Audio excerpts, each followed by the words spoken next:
Okay, so good morning, everybody. My name is Ansdell, and I'm a postdoctoral fellow at the Flatiron Institute in New York City at the Center for Computational Astrophysics and the Center for Computational Mathematics. So first, thank you to the organizers for inviting me here to give a review and an update on the Dipper systems. So I think in this workshop so far, we've heard bits and pieces about the Dippers, so hopefully I can give a more coherent review, and then the second half of the talk will focus on some new results that we've seen by combining light curves with data from ALMA, and then also new light curves from the TESS spacecraft. Okay, so first of all, what are Dippers? So these are some examples of some pretty typical Dipper light curves. On the left are the light curves from the K2 spacecraft, and on the right are the phase-folded light curves. So their characteristic dimming events are pretty deep, on the order of tens of percent in flux, up to about a magnitude. They're pretty moderate in duration, so the dips last about half a day to a couple days. And they can be quasi-periodic or aperiodic. And in terms of being quasi-periodic, they can be what are referred to as AA tau-like, so very regular in period, and very stable, but from epoch to epoch, they can vary a lot in depth and shape. There's also a version of this quasi-periodicity. Okay. There's a version of the quasi-periodicity where it doesn't look like it's quasi-periodic in the light curve because some of the epochs are skipped. But when you phase fold it on the period that's picked up in the light curve, you see that these dips do occur on a regular period. And then there's the aperiodic light curve Dippers that occur pretty randomly. And the AA tau light curves are actually pretty rare on the Dipper sample. They tend to be more aperiodic or quasi-periodic. The Dippers are young stars that host protoplanetary disks. So by young, I mean about 1 to 10 million years old. And if you sort of ignore their light curves, they're pretty much normal T-Tauri stars. There's nothing particularly interesting about them until you look at their light curves. And they're fairly common. They comprise about 20 to 30% of YSOs in star-forming regions. And that percentage sort of led people to believe that this was just a geometric effect. So essentially, all stars could be Dippers. We're just seeing the ones at a specific orientation where we're seeing these eclipses. And they pretty much all host protoplanetary disks, so they all have infrared excess that's indicative of circumstellar material that's primordial. And one of the reasons why we've been able to study so many of these, especially in recent years, is thanks to the space-based satellites that are giving us very high precision photometry. So these dips are much shallower than, say, UXORs, and so it's actually and the durations as well, it makes it very difficult to observe them from the ground. So these high-precision continuous photometry missions like CoRoT and K2 are one of the reasons why we can study these in large numbers. Okay, so because this is a conference primarily about UXORs, I thought I'd highlight some of the differences between Dippers and UXORs. And I've sort of divided this into 4 categories. So in terms of periodicity, UXORs tend to be aperiodic, Dippers can be aperiodic or quasi-periodic. In terms of the duration of the dimming events, UXORs tend to be longer, the Dippers are quite short. The dimmings are only on the order of about a day. And as I mentioned before, the dip depths tend to be much smaller. We don't see them dimming on a regular basis, much more than a magnitude. And of course, the stellar hosts, the Dippers are typically, the vast majority of them are around T-Tauri stars. So these differences, I think, make it harder to study the Dipper stars in a few ways. So in terms of their periodicity, because we see a huge diversity, it might be harder to explain them with a single mechanism or a unified mechanism. Because of this dip duration, and also when they occur, they're either aperiodic or quasi-periodic on periods of a few days. And that combination makes them incredibly annoying to try to observe from the ground. So if you're trying to catch them in a dip and also sample that dip in shallower or deeper dimming events, You can't just do that from one telescope on the ground. You need a telescope spread across the globe, and you need the weather to be good at all of those telescopes on the same night, and it's proven pretty hard to do that. As I mentioned before, the shallower dips mean that they're pretty difficult to observe from the ground, and you really want space-based observatories to do this. And then T-Tauri stars are faint, so doing follow-up observations with interferometry or adaptive optics, it's always a bit harder for T-Tauri stars. So just a few things to keep in mind. Okay, so what actually causes these dimming events? We've seen this a few times in this workshop, but I'll give a little bit of an overview. So this was a mechanism that was proposed for AA tau, which is sort of the archetype dipper. And the idea is that you have a stellar magnetic field that's tilted with respect to the stellar rotation axis, assuming that the disk is aligned with the stellar rotation axis. And at the co-rotation radius, you have the truncation of the disk by the magnetic field, at which point material can flow along the accretion columns, and you end up getting these warps in the disk that will regularly occult the star, causing these dimming events. So this is sort of referred to as this inner warp scenario that's driven by the accretion disk.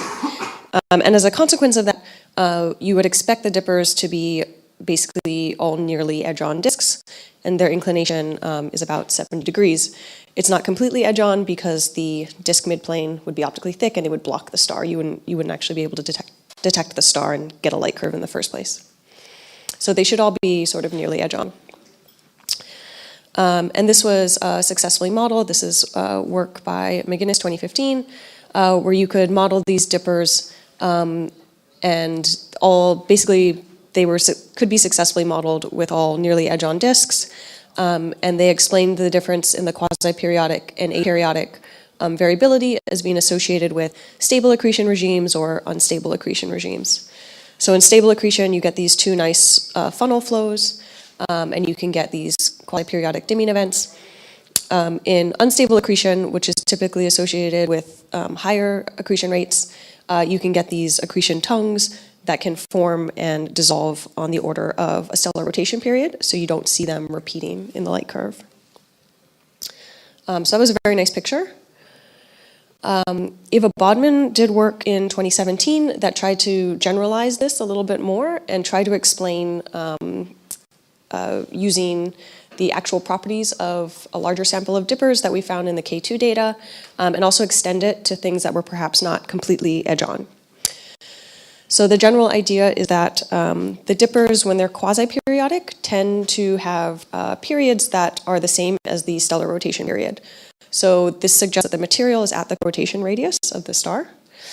And using the stellar properties that we derived, we're able to show that the material at the co-rotation radius would be the temperature would be lower than the sublimation temperature. So basically, the dust can survive all the way up into the co-rotation radius and along the accretion streams. And that's because these dippers are fairly low mass. They also showed, using very rough estimates of the magnetic field and the stellar accretion rate, that the co-rotation radius was basically right. The co-rotation was basically right at the truncation radius from magnetospheric truncation, and this allows material to build up there and then flow along the accretion stream.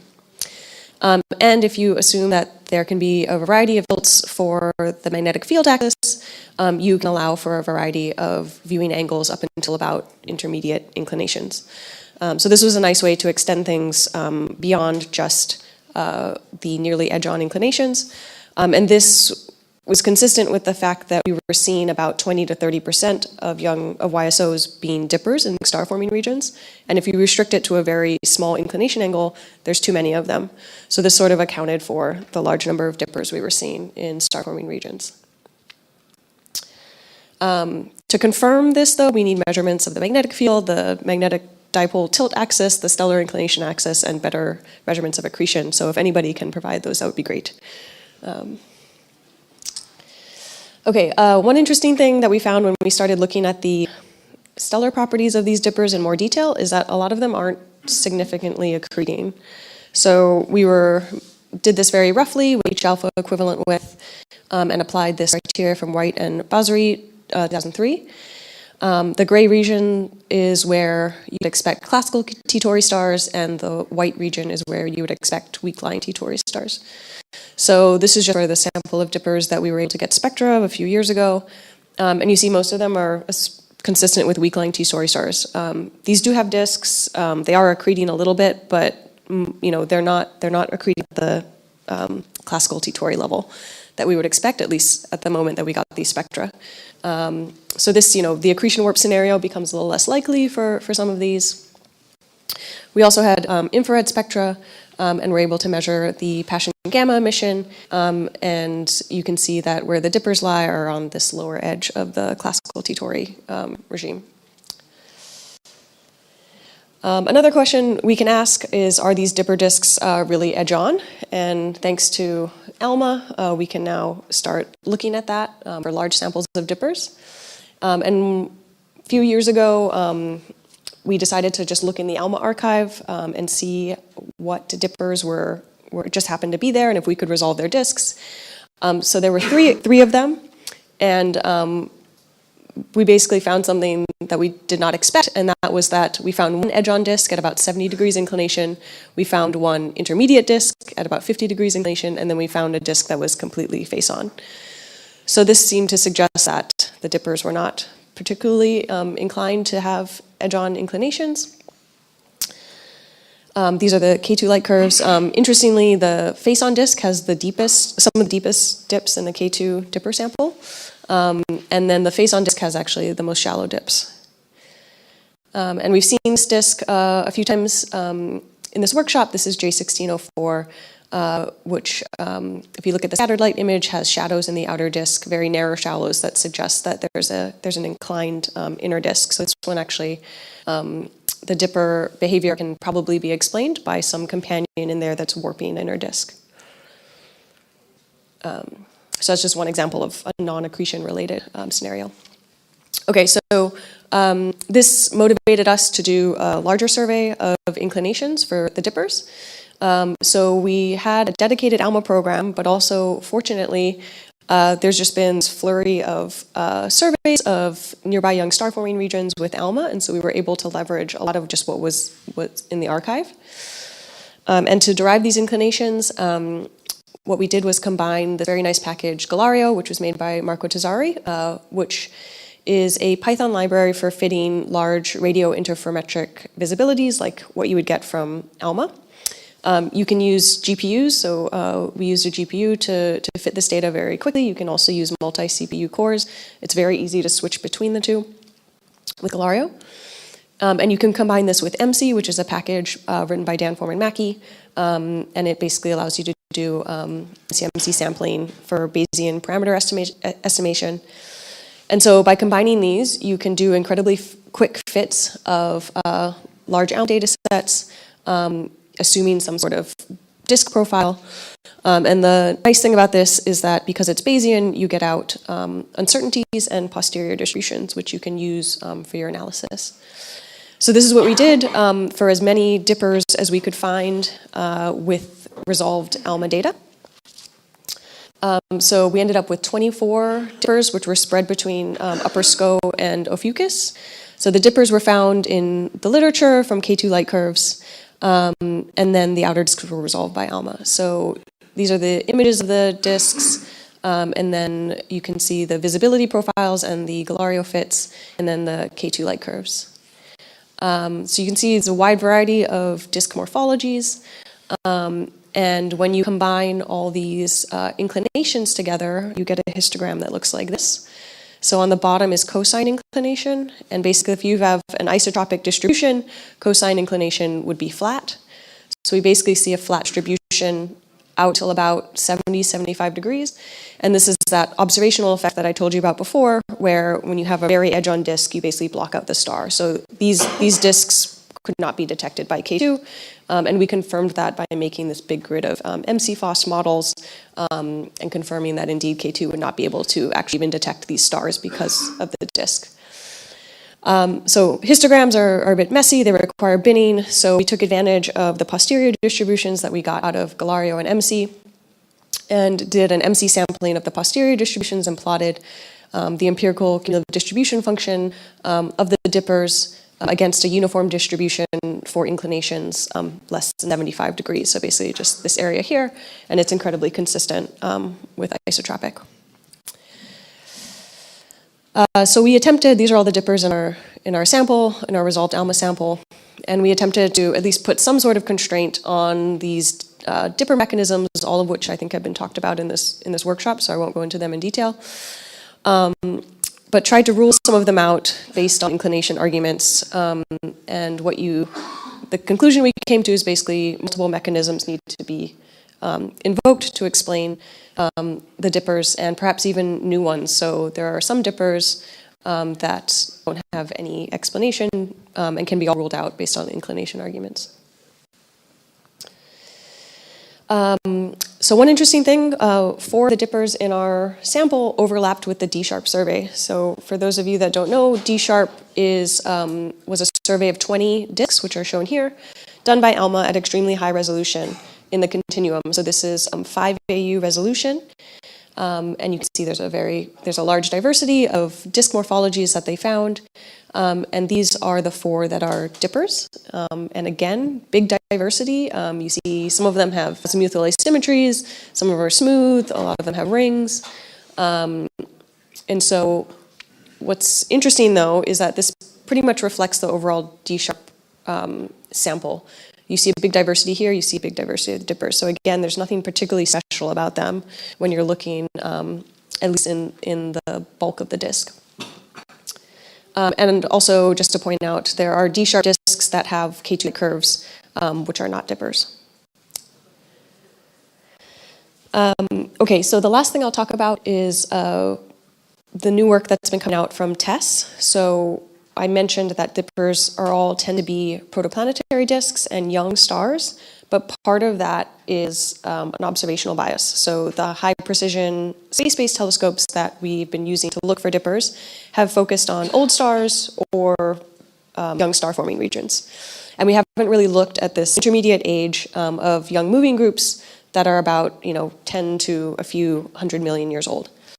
But TESS is looking at the entire sky and obtaining high precision light curves, and a lot of so by default you're going to cover these nearby young moving groups. And so we've been looking through the TESS data, and by we I mean the citizen scientists that I work with that are absolutely wonderful and look through all these by eye, because dippers are very hard to find with automated algorithms.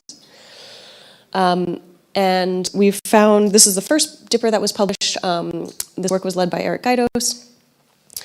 And so this is a TESS light curve, and the grayed regions are the identified dips. The red regions are just places where the TESS spacecraft was firing its thrusters, and so it could create false dips. And you can see the dips are not associated with those. So this is a solar mass star. It's associated with AB Dor, so it's around 125 million years. And this is the phase-folded light curve. This is 2 phases, so this is just repeated twice. But what you can see is that this is a very nice quasi-periodic dipper. The dips are fairly shallow at about 10% in flux. But this system, is not, it's an old system, it's not accreting.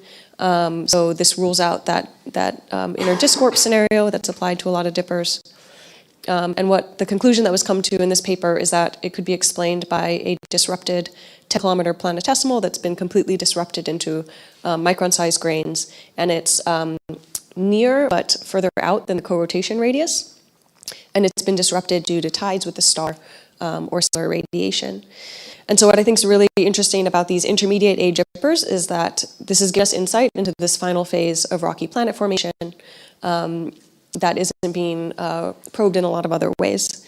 And this was just the first dipper that was published, but we have about 30 dippers in TESS that are already identified. And so we're trying to follow these up now. Okay, so in summary, I think it's pretty clear that the dipper disks are not biased towards end-on inclinations, at least in their outer disks. And so they have a distribution that's completely consistent with isotropic. And they also exhibit a range of disk morphologies, at least down to several AU scales, and this echoes the general disk population. So this suggests that multiple mechanisms for the dippers might be required to explain them. But more broadly, I think this suggests that the geometry and morphology of the outer disk seems to be completely unrelated to the inner disk, which appears to be quite dynamic. And I think exploring this more will be an interesting thing to do in the coming years, using hopefully multi-wavelength observations and using different methods simultaneously to understand this better. So thank you very much, and welcome any questions.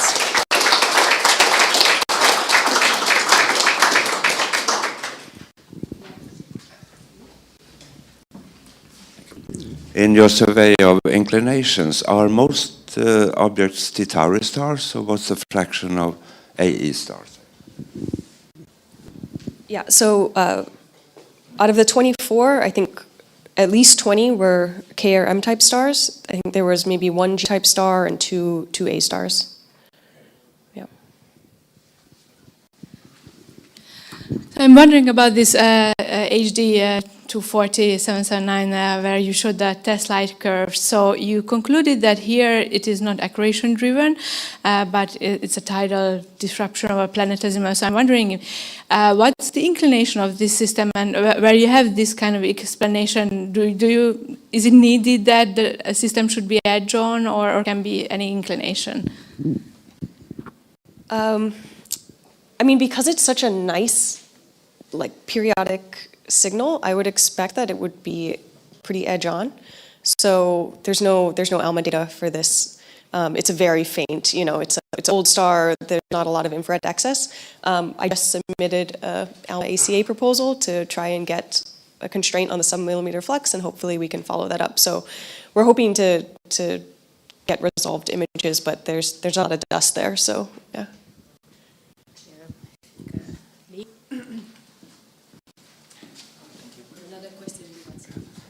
So again about this star. So is there any infrared excess observed?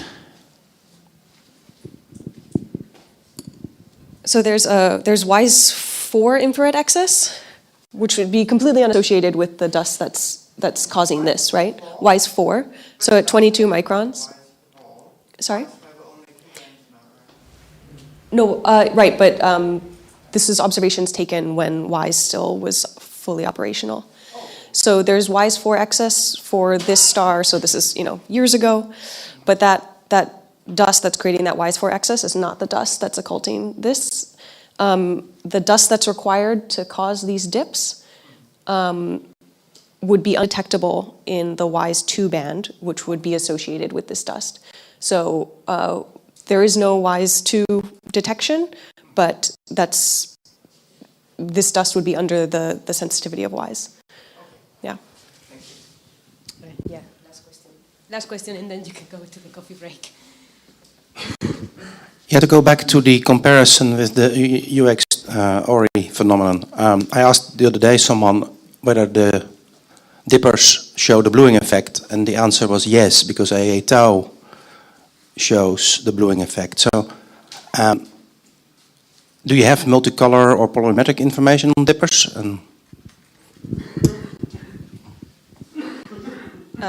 I've been sitting on an LCOGT data set for a few dippers at multiple optical wavelengths for a long time and have not analyzed it, but I will do that soon, maybe. But you do see color differences in some of them in terms of dip depth, but I haven't measured if it actually shows a bluing effect in and out of the dip. Some of the dippers, though, do not show a wavelength difference in the dip depth. So that suggests it's optically thick material, for example. So I haven't done that, but we have the data that might be able to do that. So. Okay, so I think we need to go to the coffee break. We're 5 minutes late.